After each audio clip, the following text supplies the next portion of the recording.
Hey everyone, Nigel and Luke here, and welcome to Crime Zone.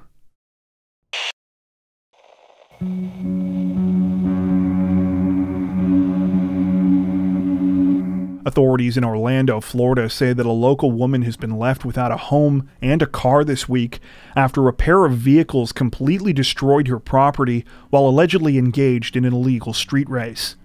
According to reports, the incident took place sometime on February 15th, when mother of two Nisha Singleton was in the middle of her workday at her home on South Ivy Lane. She went into her bathroom and was preparing to take a quick shower when out of nowhere she heard complete chaos. It was the sounds of two vehicles that had just slammed into her house, completely tearing through her bedroom. Amazingly, Singleton was uninjured and managed to make it through the wreckage and climb out her back window. She knew she needed to hurry because she saw fire. When she made it to safety, she was approached by one of the alleged drivers involved in the crash, who tried to speak to her before collapsing on her lawn. The unidentified man was taken away in an ambulance. Singleton said she observed 3 or 4 other people running from the scene. While thankfully Singleton was unharmed and her 2 children weren't home at the time of the incident, it's easy to see how things could have turned out differently. Even so, her home was completely destroyed, and her car was also totaled by the crashed vehicles. She says that she will now have to rely on family to help her out while she tries to get back on her feet. At the time of this recording, police have not released any further information about the crash itself, other than to say that they believe it was the result of 2 cars which were involved in an illegal street race. No suspects have been named, and it's unclear what, if any, charges have been laid. The situation is still developing.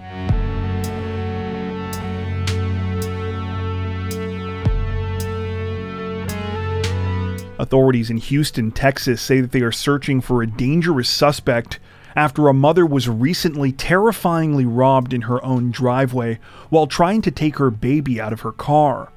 According to reports, the incident took place at around 8:20 p.m. on January 15th, when the unidentified victim pulled into her driveway on the 5500 block of Ariel Street. She was in the middle of taking her baby out, who was seated in an infant car seat, when the situation took a chilling turn. Unbeknownst to the mother, as she was doing this, a car that had driven up and down the street several times stopped near the foot of her driveway, and an armed man jumped out. He snuck up behind the woman before holding her at gunpoint and demanding her purse and cell phone. The entire terrifying ordeal was captured by her home surveillance system. In the footage, the terrified mother complies with the suspect's demands, putting her baby's car seat on the driveway while telling the suspect to take her backpack and handing over her phone. The suspect then tells her to, quote, "get out of here right away," while pointing his weapon at her. She yells at him not to hurt her kid, at which point the suspect thankfully runs back to his waiting vehicle and speeds off, leaving the mother and child physically unharmed.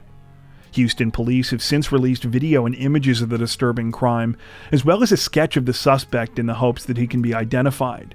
He has been described as a black male and was wearing a black hoodie, black pants, and white Adidas shoes at the time of the incident. The man's vehicle is described as a white 4-door sedan with a black rear bumper and black right front quarter panel. Anyone with information about the case is encouraged to contact the Houston Police Department or to reach out via Crime Stoppers Houston.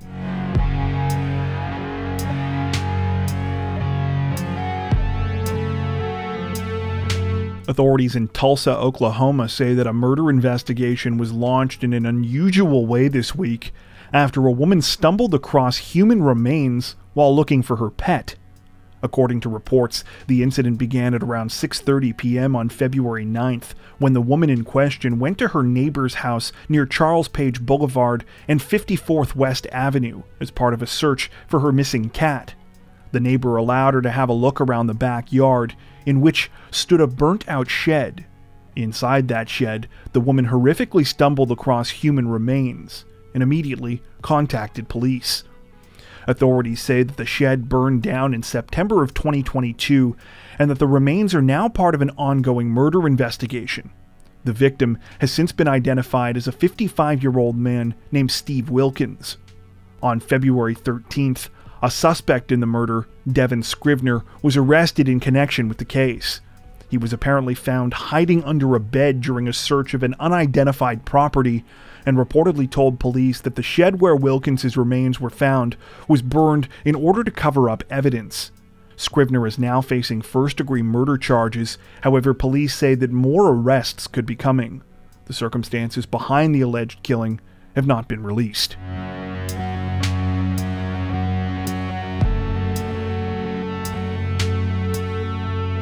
Authorities in Martin County, Florida say that a disgruntled Philadelphia Eagles fan got his wings clipped this week after he went full bird brain inside of a local firehouse. According to reports, the incident began just after 10 p.m. when the angry football fan, later identified as 25-year-old Edward D'Alessandro, broke into the Hutchinson Island Fire Station on Northeast Ocean Boulevard in the city of Stuart.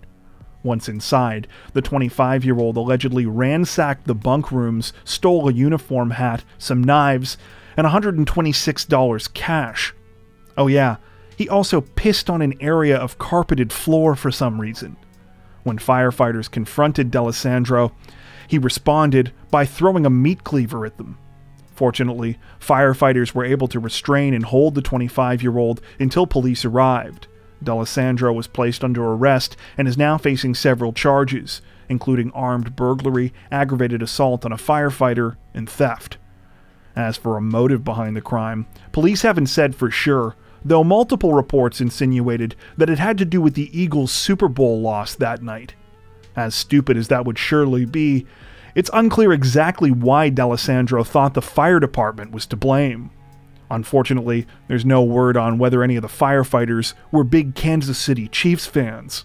At the time of this recording, D'Alessandro remains in custody at the Martin County Jail on a $120,000 bond.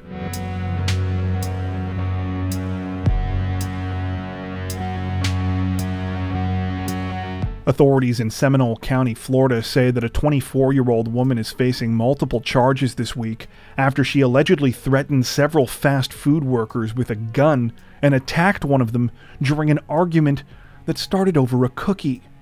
According to reports, the incident took place sometime on February 16th when 24-year-old Amari Hendricks went through the drive-thru at a McDonald's on South State Road 434 in Altamonte Springs. She pulled up to one of the windows and was reportedly in the process of receiving her food when there was a dispute over her order. In short, Hendricks apparently thought she was entitled to a free cookie. Though staff at the drive-thru did cave to the 24-year-old's demands for the cookie eventually, it apparently did nothing to calm the situation. In fact, she only got angrier, allegedly pulling out a black handgun, inserting a magazine, and chambering a round before pointing the gun at one of the workers. Several terrified employees ran for cover while one of them went to lock the restaurant's front door. However, by that time, Hendricks had already made her way there and was reportedly able to get inside. She allegedly attacked a male staff member, scratching his face and neck before police could be called to the scene. When officers arrived, Hendricks was still apparently uncooperative, though was eventually taken into custody. She's now facing several charges, including aggravated assault with a deadly weapon, battery, and resisting arrest. Unfortunately, there's no word on whether Hendricks got to eat her free cookie before she was taken to jail.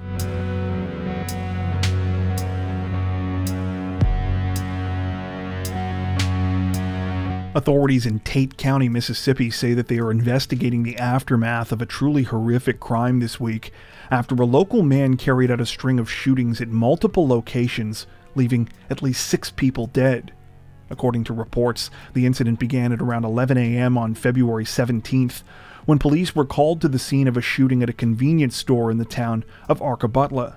A man, later identified as 59-year-old Chris Eugene Boyce, had been shot and killed while sitting in his truck. The man's brother had been chased by the armed attacker, but managed to escape into some nearby woods.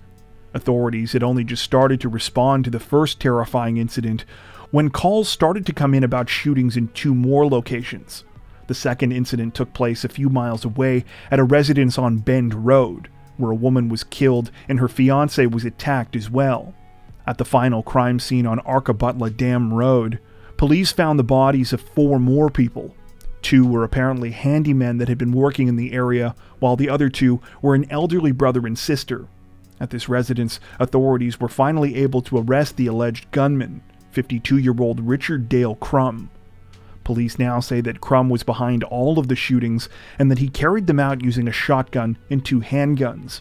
While no motive has currently been released behind the horrific killings, investigators say that several of the victims were known to Crum. The female victim was the suspect's ex-wife, 60-year-old Deborah Crum, while the elderly brother and sister were his stepfather and his stepfather's sister, 73-year-old George and 78-year-old Linda McCain. The other 2 victims have since been identified as 76-year-old Charles Manuel and 58-year-old John Rory. At the time of this recording, Crum has only been charged with first-degree murder in connection with the shootings, though police say more charges will be added in the following days. The situation is still developing.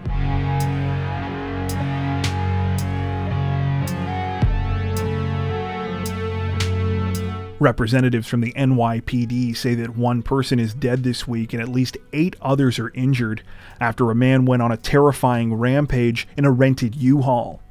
According to reports, the incident began at around 10:20 a.m. on February 13th, when the suspect, later identified as 62-year-old Wang Sor, plowed through an intersection and struck a man on an e-bike near Bay Ridge Parkway and 5th Avenue in Brooklyn. To the horror of witnesses, it quickly became clear that the crash was deliberate, as Sor allegedly drove on, targeting more victims as he fled the scene. The terrifying situation lasted for over an hour, during which time the 62-year-old reportedly struck at least 8 more people, 7 of whom were civilians and 1 of whom was a police officer. The majority of the victims were apparently on bicycles or e-bikes when they were hit. While the exact path of Sor's chilling destruction is unclear, it seems that he drove chaotically through many neighborhoods adjacent to Bay Ridge before finally being stopped by police in Red Hook. Authorities say that the 62-year-old refused to surrender multiple times throughout their pursuit and that he yelled for officers to shoot him. He was finally taken into custody just before 11:30 a.m. Sadly, 1 person so far has died as a result of the horrific rampage. The man, who has since been identified as 44-year-old Yi Jae-yi, is said to have been working as a Grubhub delivery driver and was the father of 3 teenagers. Another man, 36-year-old Mohammed Salah Rock, is said to be fighting for his life in the hospital. As for the suspect, Wang Sor, police say that they believe that he was suffering from some sort of a mental health crisis at the time of the attack. The 62-year-old reportedly has a history of mental health issues, and family members say that he had recently gone off of his medication. He allegedly told police following his arrest that it was, quote, Judgment Day for his victims, and that he was trying to hit people that disturbed him the most. Sor, who apparently lives in Nevada, reportedly rented the U-Haul truck used in the deadly rampage sometime in January in Florida. Investigators believe that he had been living in the truck since then and had been traveling north, during which time he made multiple unwanted visits to his ex-wife and estranged son. In addition to Sor's history of mental health issues, authorities say that he also has a lengthy criminal history as well. He has reportedly been arrested 6 times in Nevada in the past 2 decades and spent several months in state psychiatric facilities after stabbing his brother in 2015 and 2 other people in 2020. At the time of this recording, Sor is facing numerous charges, including 1 count of second-degree murder and 8 counts of attempted murder. The situation is still developing.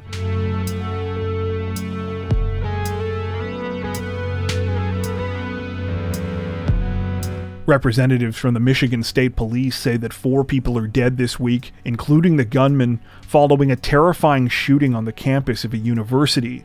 According to reports, the incident began just before 8:20 p.m. on February 13th, when the shooter, later identified as 43-year-old Anthony McRae, burst in through the back door of a classroom in Michigan State University's Berkeley Hall. He was armed with 2 handguns, and his face was concealed by a mask. Terrified students and faculty members ran and ducked for cover as McRae began firing indiscriminately. One witness would later recall that the 43-year-old seemed inhuman, almost like his actions were those of some sort of robot. After leaving Berkeley Hall, McRae reportedly continued the attack at the MSU Student Union, where he shot at least 1 more victim. He then fled the campus on foot, prompting a manhunt. The search for the 43-year-old gunman lasted for several hours until a member of the public who had seen police reports spotted McRae as he was walking down the street about 4 miles northwest of the crime scene in an industrial area. When police caught up with McRae, they ordered him to put his hands up. However, without a word, he responded by turning one of his weapons on himself. He was pronounced dead at the scene. Sadly, McRae was far from the only casualty of the horrific rampage. 3 MSU students succumbed to their injuries following the attack, and a further 5 were sent to the hospital in critical condition. At least 4 of those victims are still fighting for their lives at the time of this recording. The deceased victims have since been identified as 19-year-old Ariel Anderson, 19-year-old Alexandria Verner, and 20-year-old Brian Fraser. While police are still struggling to unpack a motive behind the horrific events, they say that McRae had a history of mental health issues. His father also told investigators that his son's mental health had taken a further drastic decline following the death of his mother 2 years ago. A note found on McRae's person following his death offered further chilling insight. In it, McRae listed other targets that he stated he wanted to attack, including an employment agency, a discount store, a church, a fast food restaurant, 2 New Jersey schools, and a warehouse that he had formerly worked at. The note also apparently mentioned McRae's feeling of being slighted at his former job, and his claim that he was the leader of a group of 20 killers. However, this claim is not believed to have any merit. According to reports, both of the handguns that the 43-year-old used in this week's killings were legally obtained, though not legally registered. Many have criticized the fact that McRae was able to legally get a weapon at all, considering that in 2019 he was charged with a felony for a concealed carry offense. This would have prevented the 43-year-old from legally purchasing guns had he been convicted. However, he was ultimately allowed to plead to a misdemeanor instead, meaning that he was eligible to buy weapons again under state law once he was off probation in 2021. At the time of this recording, the situation is still under investigation. Before we wrap up, we'd like to take a minute to thank our amazing supporters over on Patreon. As many of you are aware, our situation on YouTube always seems to be a bit uncertain, but our patrons help to ensure that we can continue to make content like this long term without having to worry as much about what surprises might be thrown our way. Plus, patrons also get access to 4 additional stories per week for each of our Crimes of the Week and Crimes of the Week International videos. If you'd like to help support the channel directly, head over to patreon.com/crimezone to join. You can also find that link in the description below. As always, thank you so much for watching, and take care.